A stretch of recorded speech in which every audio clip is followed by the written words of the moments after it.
It's me, JC, back with another Ceramic Hour live stream. So we have a couple slab built cups here to work on.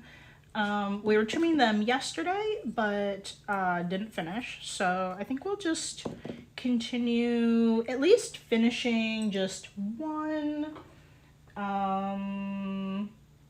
Yeah, and then I don't know. I think I'm gonna try like I kind of want like two sets of two. Let me see which.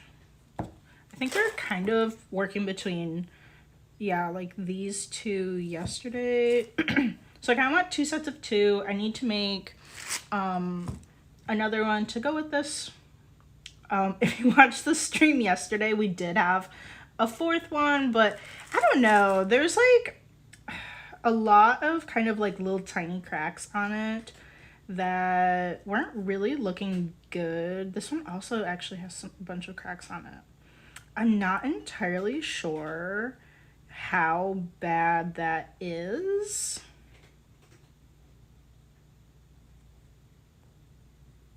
The slab that I rolled out for this, you can kind of see like a bit kind of like up here, some at the rim too. The slab that I rolled out for this was a little bit on the drier side. I don't know. I'm not really sure how bad that is. I'm not really a slab builder. I don't know. I kind of want to keep this one and see how it does. Try to fix it and just see how that goes. Yeah, actually, I'm gonna put this back.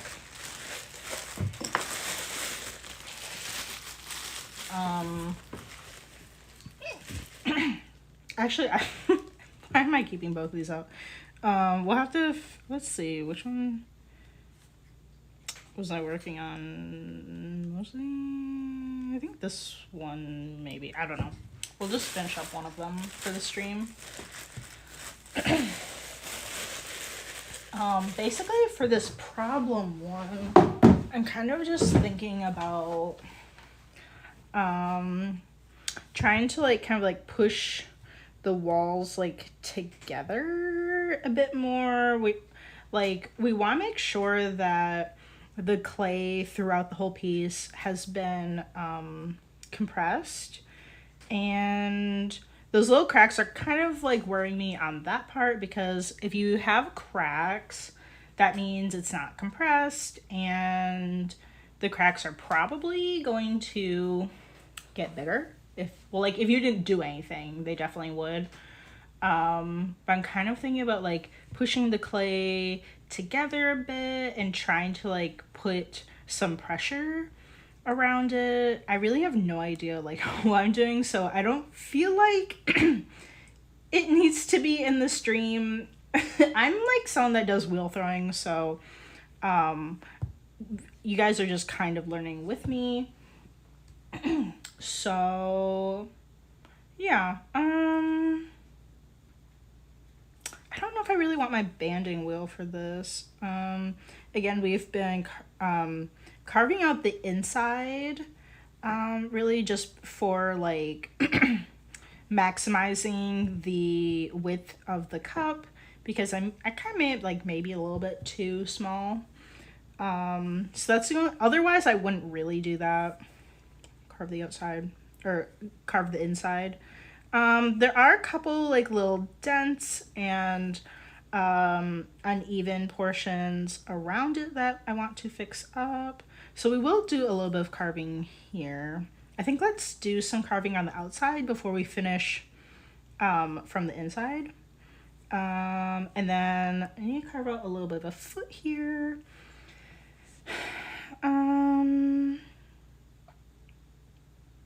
I think I want to bring this in, like this bevel inwards. So I guess we could start there. I don't know. I'll grab my banding wheel for this portion. A banding wheel is basically what you would call like a turntable.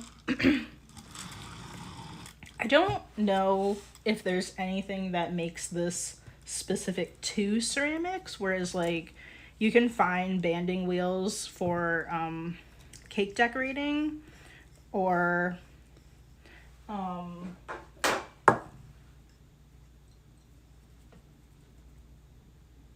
what are those things called? Is it called a Lazy Susan? I know that's like, I think that's what it's called. Or is that just only for cabinets? There's like a thing that's very similar, but you would use it like on a dining table.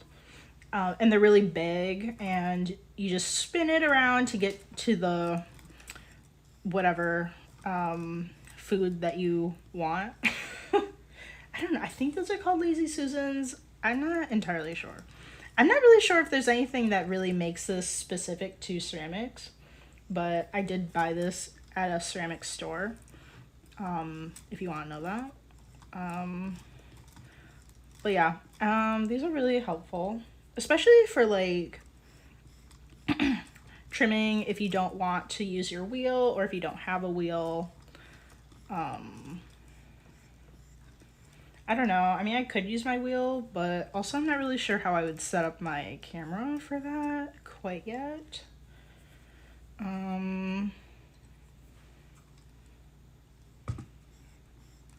So I haven't used my wheel in the stream yet.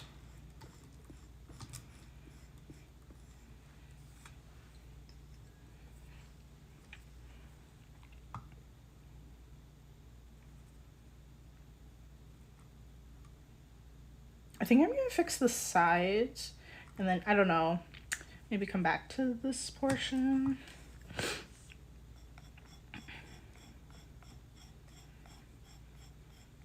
Because I think there might be a little bit here close to the bevel that I want to fix.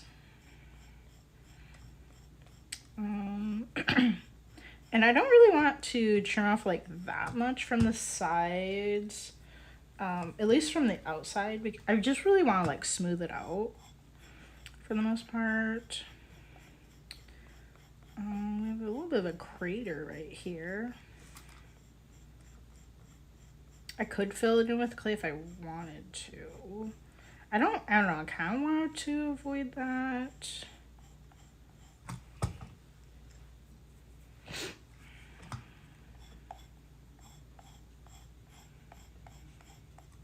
Oops.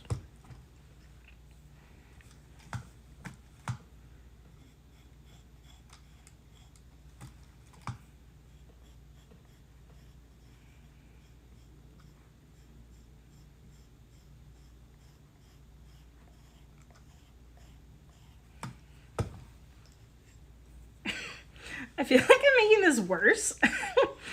I don't know. I feel like I don't know. Okay, I think we'll do a little bit more, and then I'm gonna I think I'll rub my rib over it and try to actually like smooth bits out, and then we'll kind of assess how it looks.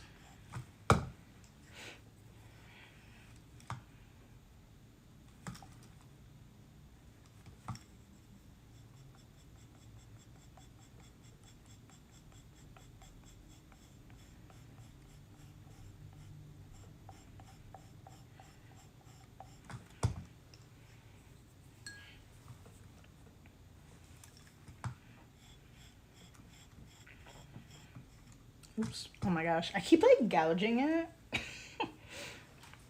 don't know. I wonder if it would help if I did this.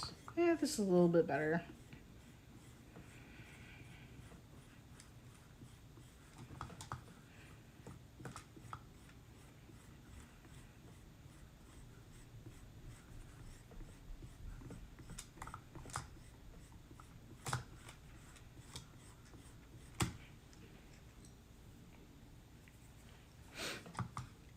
Okay.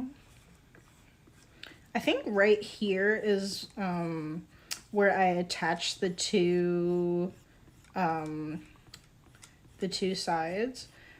If you didn't watch like how we made this, it's basically just like a round base, and then we took a long rectangle and just wrapped it around. So I think this is the attachment point. And I just kind of like smush the pieces together and just try to get the clay to integrate like well with like between the two sides. So that's why it's a little bit bumpy in this area particularly. And then I think the other portions I just kind of nicked it maybe. I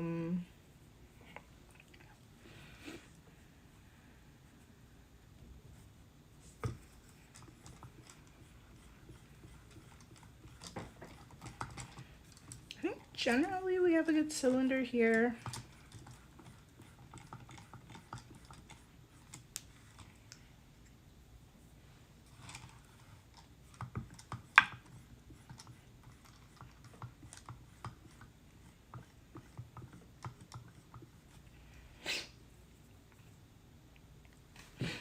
So for the rest of the, so the other little slab cups, I don't want to be like too, like repetitive content wise by just like sitting and trimming like 3 more cups in our videos. So, I'm thinking of, again, like doing those, off stream and just like, in my free time. I didn't do anything yesterday night, so I think I actually will carve some time out and do that today, later today, and then I have a very fun project for tomorrow's stream. So I mentioned doing this a while ago. I think I'm gonna finish off like the bevel down here. So I mentioned finishing this off a little while ago, or doing this a while ago, and I just had some time yesterday and did some sketching in my sketchbook for some fun little like kind of like, I don't know, like a trinket dish, jewelry dish kind of thing, like just like a super small type of like plate kind of. And so I sketched out a couple ideas. I might do some sketching later today. I don't know. I'm not really I don't like sketch all the time, but for like specialty things, I do kind of want to have like a plan of action for like shapes or like where colors are gonna go. I don't really want to like wing things like underglazing unless it's like something like the whole thing is just like a solid underglaze or something. So I have some ideas for some cute little like bunny plates. So right now I have kind of like a bunny like sitting down like in a loaf, just like a cat loaf, but it's a bunny. And then the other one is just kind of like the bunny's head. And I think that would be so cute. And then just like making a bunch of them and underglazing them as like different bunny like kind of like I don't know, I'm kind of thinking of just like having like one like basic shape, well maybe like 2 basic shapes. So bunny that has like the ears up, but like not, maybe like not a particular breed, and then a bunny a type of lop where the ears are going down. So not really like anything too particular, although like the coloring on them might indicate like a certain breed. Like my sketch, I have a Dutch bunny, and Dutch have a very specific coloring, like that's like on their face and ears and kind of like goes to their back and stuff with these very particular, they're not stripes. I really have no idea how to like describe it. So I'm kind of thinking like that, or um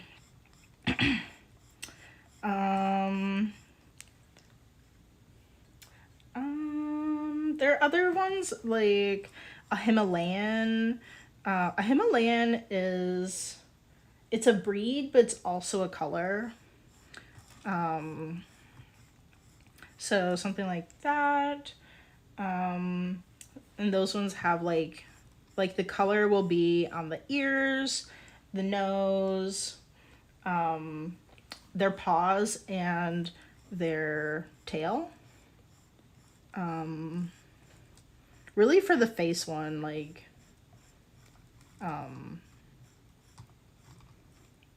you're really only gonna see it like on the ears and the around the nose. And then like, I don't know, like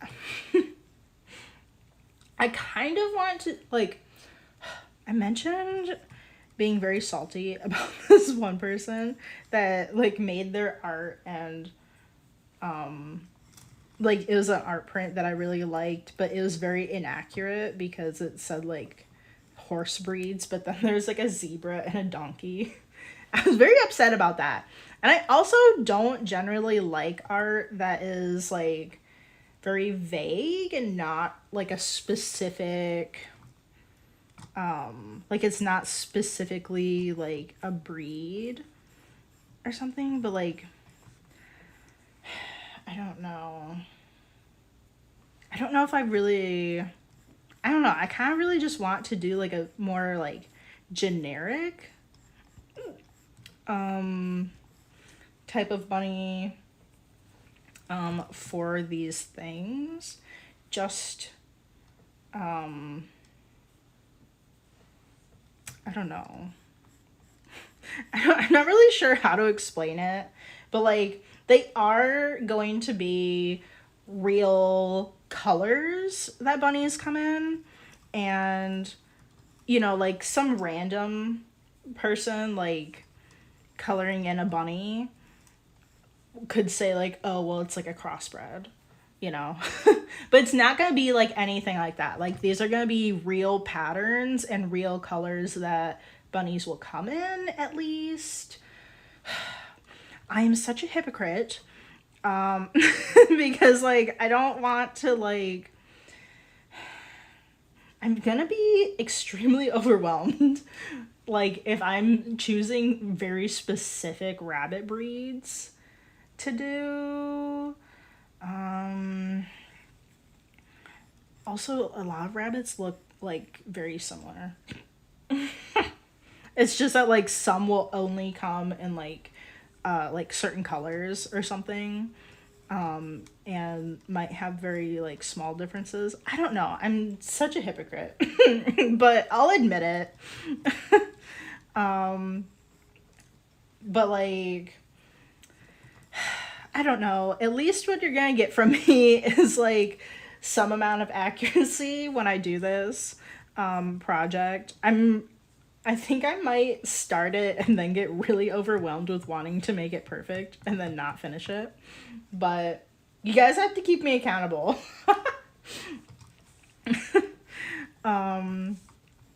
Anyway, so that project is coming up when we finish this cup. When we finish one of the slab cups in the stream, we are going to start on that project, and we're just gonna slab a plate, and then just kind of like shape it from there.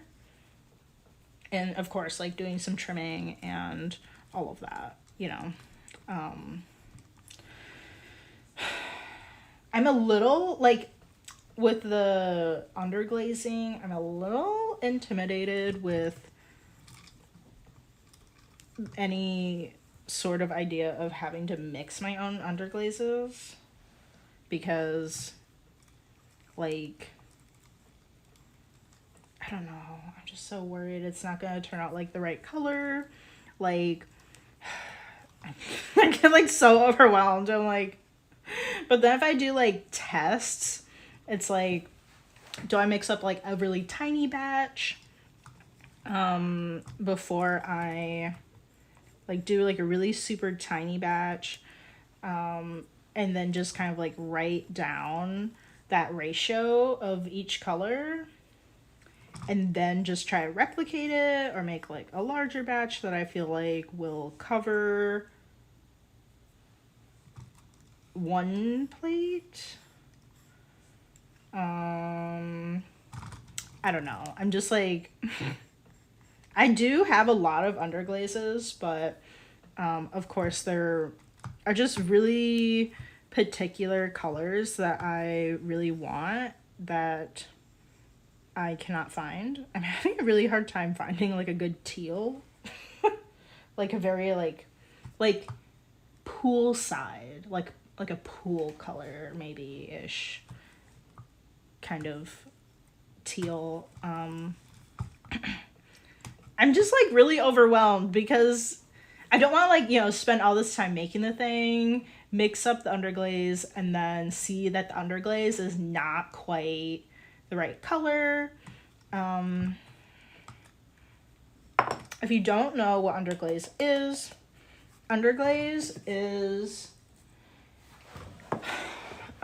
of course it goes under a glaze, typically a clear glaze, because you probably want to see it. I have a couple things in my shop right now where I did not use a clear glaze on top of an underglaze. And I didn't really like how they turned out, really.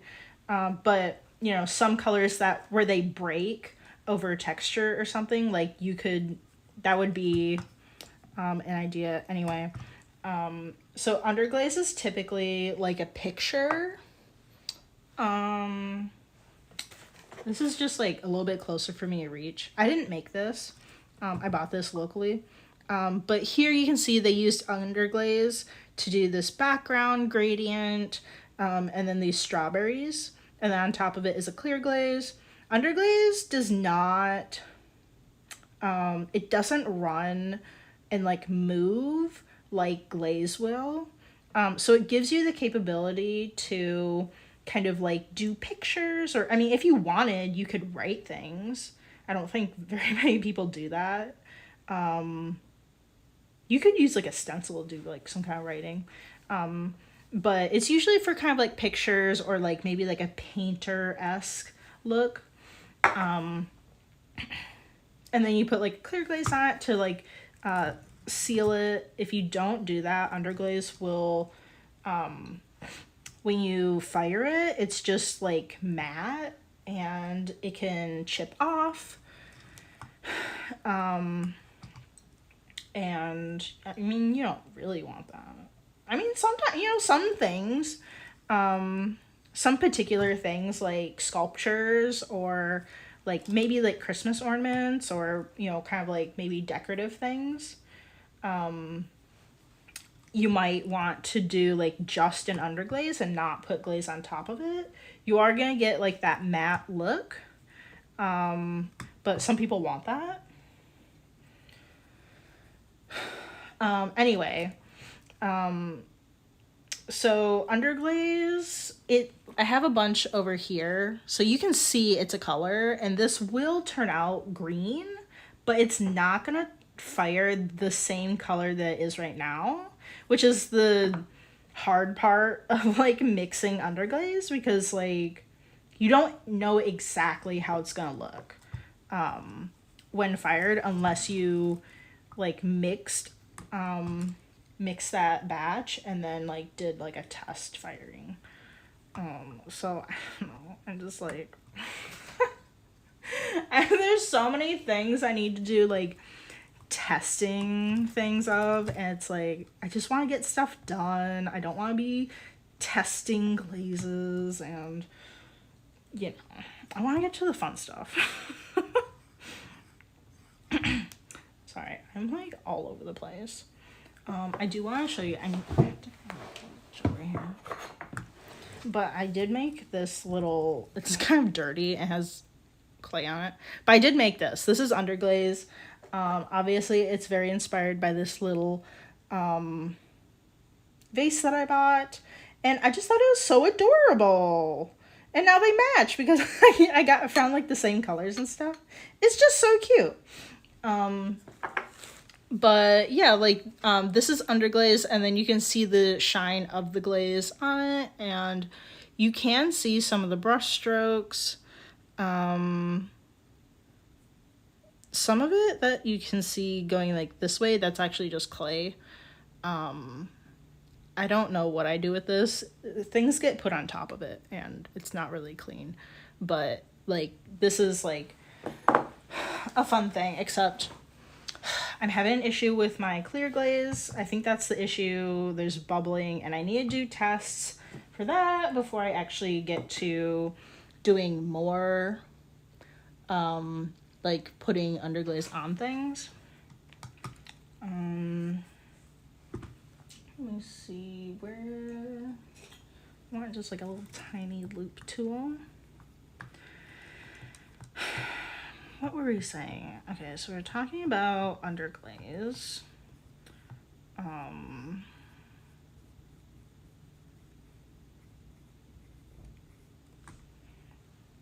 that really is just like, that's just one of the, you know, kind of like ways that you can decorate your pots. You can also use other things like oxides and mason stains, or like colored slip. I don't know a ton about like mason stains and oxides. I think so. Those are from what I know. You might want to like fact check this, but from what I know, it seems like they usually come in powders, and I think I want to say, I don't actually know, but I want to say that oxides are like kind of like earth colors, like natural looking colors like browns and ochre and stuff. And I think mason stains are also like powdered colorants, but I think those ones are other types of colors like pink or purple, or like not as like natural looking. I think that's the difference. I'm not entirely sure. I really do not. I just like, I don't know. I'm not really interested in doing that type of stuff right now. But what I believe is that you can, I think those are the differences between them, and then you can like incorporate them into stuff, I think in the same ways. So you could color your clay with them. You know, you can make your clay blue, or I don't know, a darker brown or something, or pink or whatever. With that, like, you just kind of like, I mean, basically you're just wedging it into the clay, or you can, you could create grog with it. And then you could have like colored grog for your pieces. You could, I do not think anybody puts it in their glaze. I don't think that you should, I don't think it's gonna do what you think it might do. I think it would mess up like the chemical reactions that are happening and give you a weird color. I do not think you would put it in glaze. And then I think the other option would be to put it in slip. So if you don't know what slip is just clay with a lot of water added to it to a point where it is a slurry. So it's very just liquidy clay. And then you could add a colorant to it. And a lot of people will use slip for attaching pieces together, or you could do like an inlay with it. Like you could carve out a bit, put some slip in there, and then like let it dry, and then you could have like whatever, like lines or like some kind of design incorporated in it, and that would probably be a lot more like even color throughout, opposed to using an underglaze where you might have brush strokes showing through possibly. I don't I don't know. I just don't really like feel like like dealing with that kind of stuff at the moment. Like I don't really have room to be buying all these other like materials in addition to what I already have. But those are just like other decorative options to consider when working in pottery. And then of course there's like all kinds of like techniques of like carving portions and like piecing things together. Like agate ware is like a name for like you have a bunch of colored clay that is like smushed together, and like you have like kind of like these different stripes of different colored clays and stuff, kind of like that. All kinds of things. I've seen these in my books. I have a bunch of like ceramic books and things for like decorating pottery or ceramics. Sorry, I sometimes use them interchangeably, even though like pottery and ceramics are like different. If you don't know, I'm gonna make like a quick like I don't know. I think I might make like I haven't done this yet, but I think I might make like a few YouTube shorts. Like the only difference between pottery and ceramics is that ceramics is the overarching name, and pottery is specifically like vessels, things that are made to hold other things. So pottery includes like cups, teapots, mugs, vases, planters, like they're holding things. But pottery can also include jewelry. Ceramic jewelry is really popular right now. Another popular thing right now are these like just like they're like shrines, or they're like ceramic shelves that people just like are hanging on their walls with like I don't know, maybe like nails or like screws or something. I would love to make like some ceramic shelves at some point. I'm not entirely sure how to dry it perfectly straight, like without like any wobbling happening. I have a few things that have been wobbling. So I think I want to figure that out before I actually get like try and make like a decent sized like shelf. So like all that kind of stuff is all like ceramics, but ceramics will also refer to could refer to other things like in dentistry, or of course like interior design of like the ceramic tiling for a backsplash or the floor. So I think like, I don't know, I feel like most people, like most lay people say pottery because then you instantly know that people are talking about the art and not like other things like dentistry. I mean, I feel like most times it makes sense that you're not talking about that. I don't know. I feel like it's just a thing that people like have associated with it. And just, I don't know. It's just the thing that you say when you're talking about the art type. I think, I don't know. That's my idea. I don't know. Let me know in the comments what you think about pottery versus ceramics.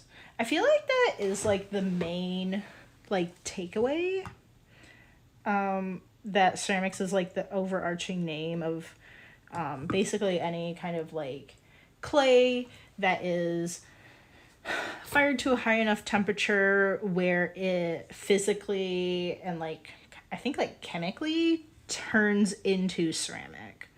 And of course that can talk about, I don't know what it is in dentistry that they're doing. I guess like maybe is it ceramic teeth? I don't really know. I have no idea. I think that's it. But like like it is ceramic, like because it went through like that process, I guess. But yeah, I'm also thinking about making a video about like all kinds of stuff, of course, like ceramic related, but also a video that touches on like the differences between ceramic clay, polymer clay, and air dry clay. I suppose I guess they are like clay, but I feel like it's so misleading, like seeing a video, like a TikTok, and they're like, I'm a clay artist, and it's like polymer clay, but it's like, I don't feel like that's what people think of when you say clay. I feel like people think of like ceramics, because like so many people that I talk to, even some people that jump in on live streams, they'll be like, can you put that in your oven? I'm like, no, this is not polymer clay. Like that is so different. Like so many people are like, do you have a kiln, or like do you just put in your oven? And it's just like, it's very jarring. It's just so jarring that people think that you could put this into like your oven, because like you can do that with polymer clay, so I think it confuses a lot of people. But ceramic clay, like the like lowest you would fire something to is like actually I don't even know off the top of my head, but I think it is around, okay, I literally don't know off the top of my head, but you fire ceramics to thousands of degrees, like I think mid-fire is somewhere in like the 2000 degree Fahrenheit range, like 2000 degrees. Like it's like somewhere around there, which is so like it's so far off from what your oven would be capable of. It's just like, I don't know, it's like funny and jarring, and it's a lot of things. Anyway, so many people ask me about this because they don't like, I mean, people just generally don't know. And also I feel like polymer clay is really like trendy right now, and people see like, you know, those little fun like TikToks and stuff of like, you know, them making stuff out of like polymer clay, but then they don't specify that. They just say like, oh, we're gonna make this out of clay, and it's like, it's very like confusing to people, I think, when they're not like specifying. So I've been thinking about making a video like that. They're definitely,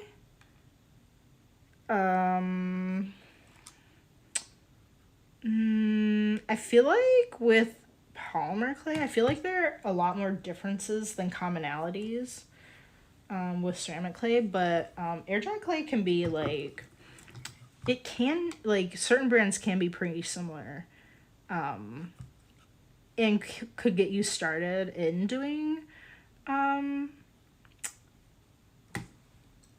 you know, it kind of like practice doing ceramic work before you actually do. It can be, it's pretty similar. It's not exactly the same. And it really does depend on the like brand that you buy. The brands are also very different for air dry clays. Because I think some of them have like other specific uses,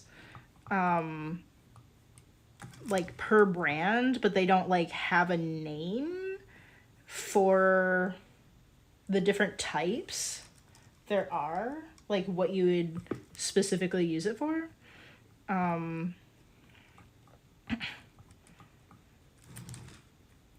So I don't know. I'm thinking about making a video like that for my channel. I mean, I don't know. It's not really like a high priority because I mean, of course there are YouTube videos already out there that you could watch for that. I don't know. I'm kind of like, I'm not really sure, like, I'm very overwhelmed with like where to go with the YouTube videos. Because I really want something that's like unique. And I don't want to just be making like the same like videos that other people are making. You know, it's like, well, why, you know, why would you watch my video when this other one's been out and it's, you know, it's a lot older, has other more views or whatever. I don't know. I'm not really sure. But I don't know. I do like the idea of like having, just like one place for you to go. Like, I wouldn't want to like have, you know, like, you know, like, optimally you would have like everything, like you would be a one-stop shop kind of a thing though at the same time.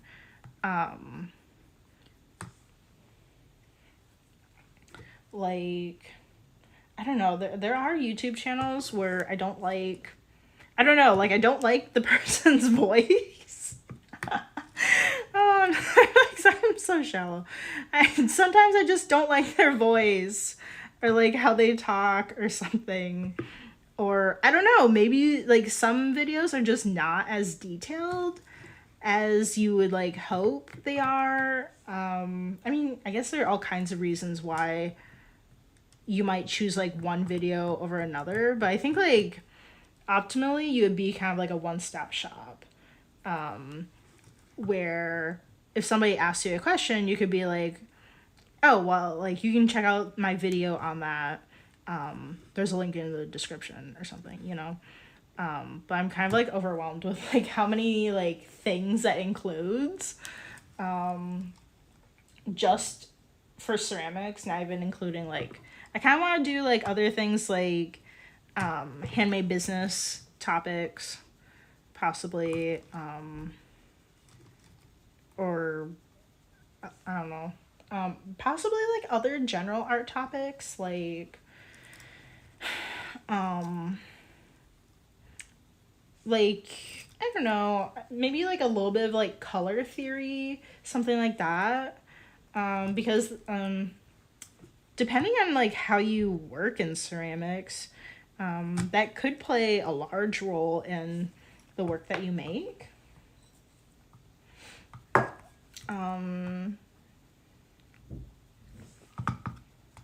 Like, I don't know, like some people I see like their like glaze combinations and I'm just like, oh, like like a bowl will have like one color on the inside and then one color on the outside, but they don't like go together.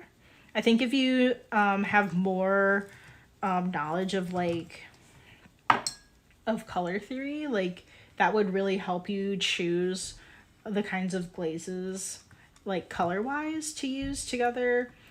If you're doing stuff where, you know, like the inside's a different color from the outside, or if you have like a set and I don't know, like for some reason, like, I don't know, maybe the teapot is like different from the teacups for some reason. I don't know. I don't know what you're doing, but I just feel like that can really help you a lot in like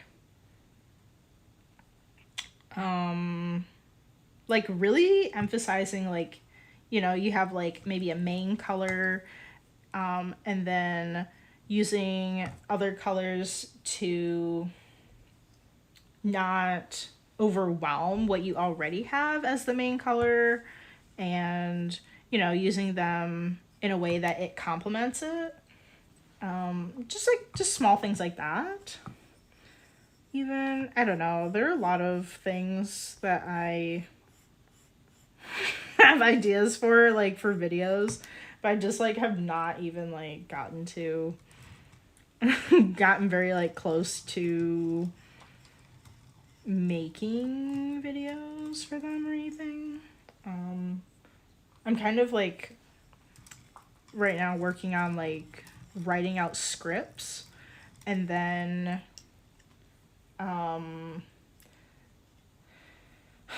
well, I guess it kind of depends, like, but right now I'm writing scripts for things. I'm not entirely sure, like, what I'm gonna do for the video portion,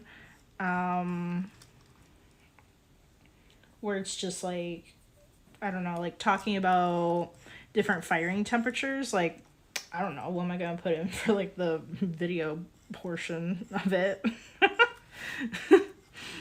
I don't know. I'm thinking about, like, some kind of, like, cheesy, like, I guess, like, slideshow thing. I have no idea, really. So I'm kind of, like, I don't know, I'm writing, like, scripts out for, that type of stuff right now. And I have a whole list of, video ideas that I'd like to do.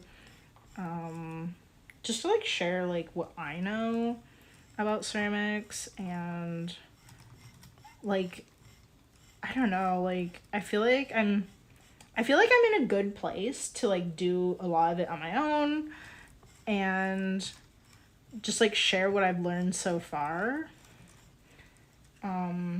Definitely not, like, an expert or anything. But I kind of feel like if you've been doing it for, like, a long time, you might forget some of the, like, small things that a beginner would need to know. So that's why I'm starting this now, to try and, like, get a beginner's, like, perspective, and, like, all the things that, like, books might not even, like, describe to you, and stuff, like, I don't know, they're just, like, some things that are, like, skipped over, and you're just like, wait, what? So, I don't know, I really want to, like, capture, like, what I know so far, in videos, and, help out any other, people that are trying to do ceramics. Possibly, like, learning on their own. I mean, even if you were taking classes, like, there's so much to know. And videos would, I mean, just help you even more, with continuing that process, especially when sometimes it feels like questions are stupid. Like, oh, like, the teacher already, like, went over what this is, but I am confused. Like, if you can find a video that answers your question or something, like, you know, I think that helps out a lot of people, especially if you are a shyer person. There are definitely times that I was asking questions and I was like, I felt dumber, and, like, after my teacher explained it, but, like, I also was very confused because I don't know. I don't know.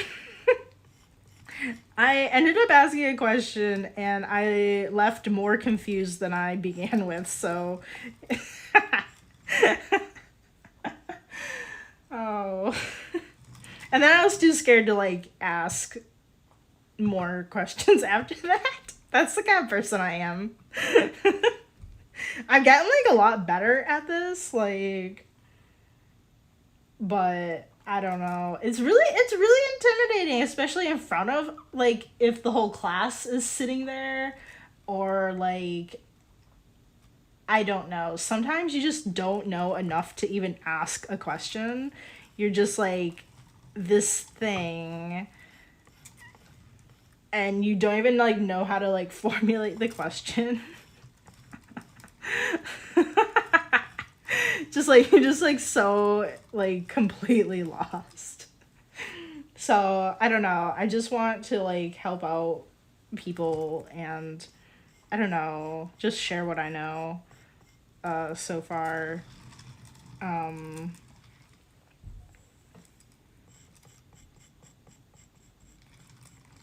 Because there really are just like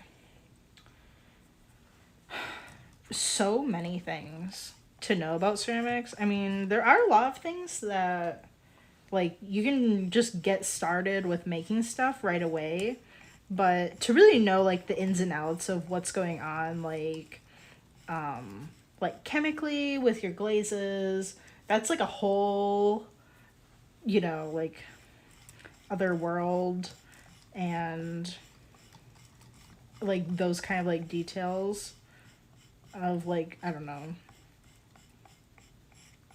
or like I don't know, making your own like clay body or something. Like you don't really need to like know that exactly to like make stuff, but I don't know, I think learning about that stuff is like pretty interesting. I don't know, I just want to know like all the things. Okay. The top of our cup is very wobbly. I don't really want it to be wobbly.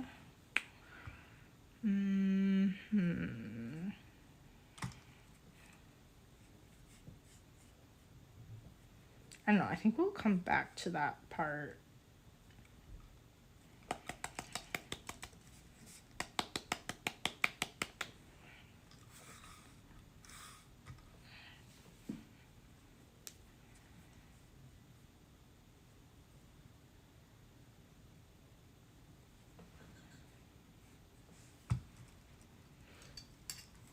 Okay, we only have a few more minutes.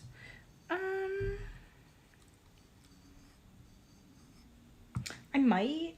I don't feel like there's a lot to do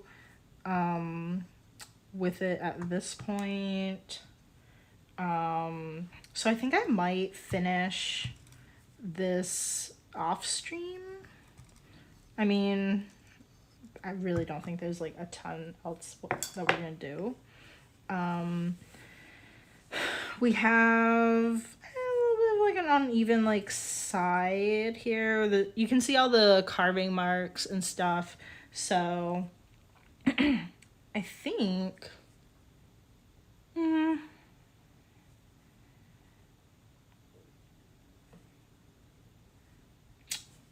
I don't know if I'm going to do that. We only have a couple minutes. I don't know. Maybe we'll do a little bit. The sides are getting pretty dry right now, so I do want to put some water on it.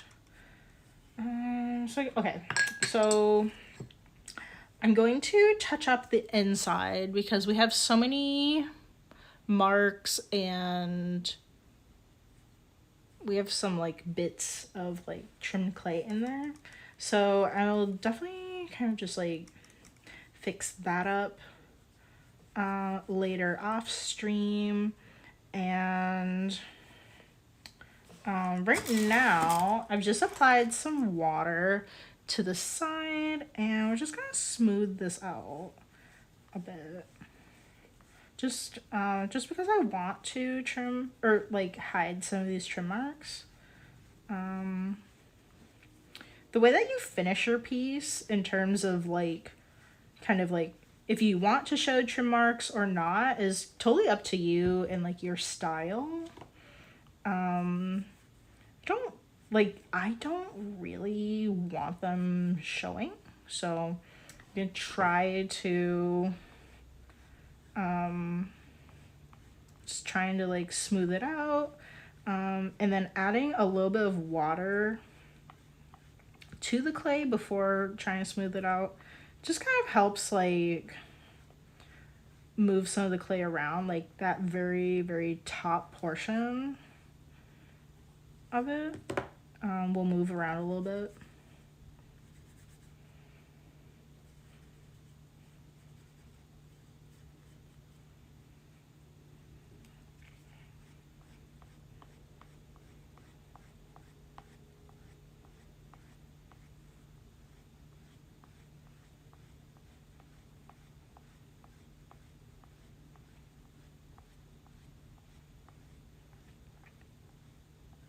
I don't know. I might do this like maybe a few times later just to try to smooth it out.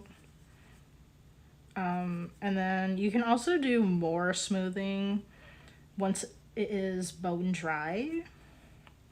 When it's like bone dry, that's when I'll get rid of any like fingerprints or just tiny marks that were made in the clay. Just like touch up anything like that.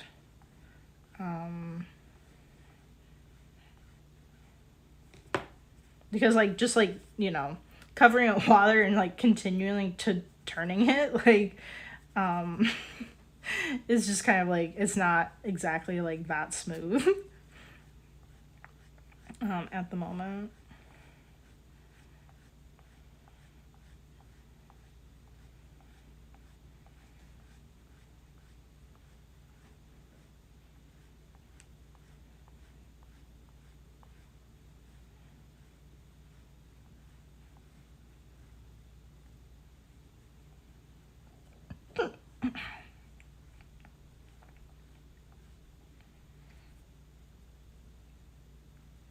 Okay. So I think I'll continue smoothing this out. I'm gonna do something with the top. I like it's a little bit like over here it's a little wobbly. I would like it to just be like a straight top. And then of course like fixing it inside. The clay on the bottom has dried, so I'm gonna put my little stamp on it. It's very important for you to mark your work for customers or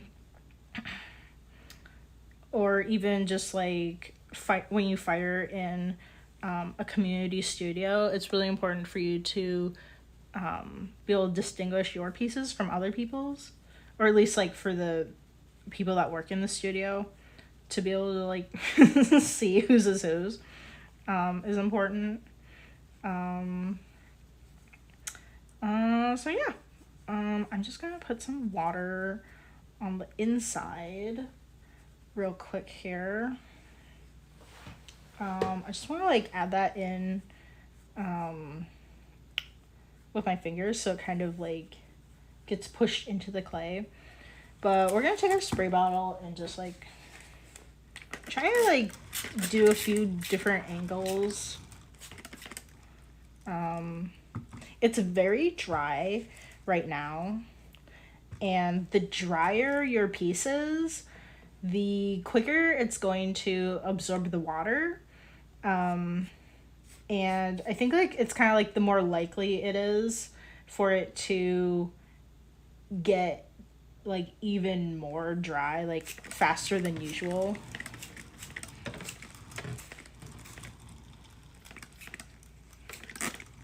So I just want to put a bunch of water on here, and it's totally fine if it's like too wet. You generally would want a piece to be more wet than like more dry than you would like. So we are I was talking about like when we were building these, how like bad this looks, but like here you can see like we've turned this just abomination into a pretty normal looking cup. I mean, we're not done with it, but just like the difference that it really makes to trim your pieces. Like, I think if you're a beginner and you're making stuff, you would be like, my goodness, this looks so bad. But trimming can really change your work a lot. Like, just like this difference that you can see here.